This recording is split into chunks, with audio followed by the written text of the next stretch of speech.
It's Robert Barnum here, Preacher Man R&B, and this is another episode of Retro TV 91. This time I'm doing another episode of movie reviews. This time I'm reviewing Guardians of the Galaxy Volume 2.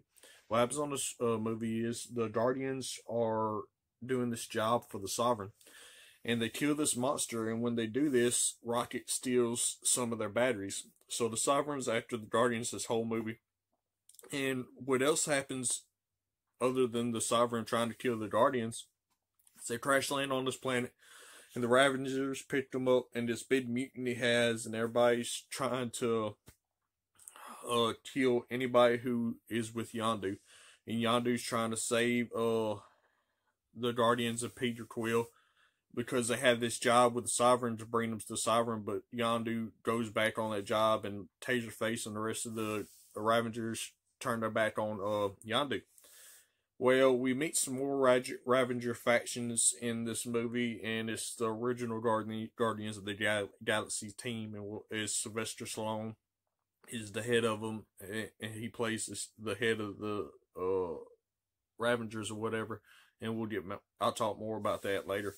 But what happens is Ego saves the Guardians of the Galaxy from the Sovereign, and Peter Quill finds out that Ego, the living planet, is his father.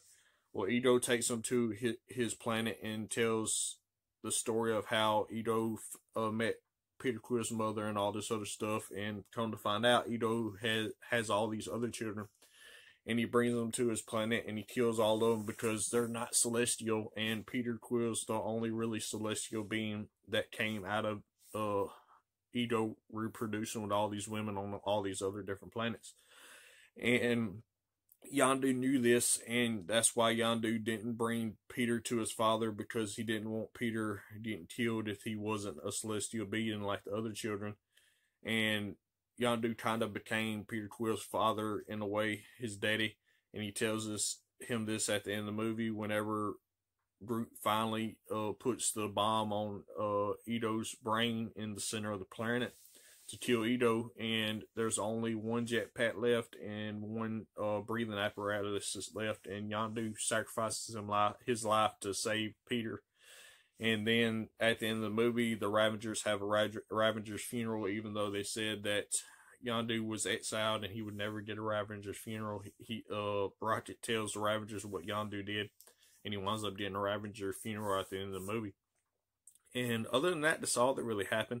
My question for y'all is, now that Ego has been killed, what's next for the Guardians of the Galaxy? As always, Preacher Man R&B signing out. Guys, GG's awesome. It's been another episode of Retro TV 91. See you next time.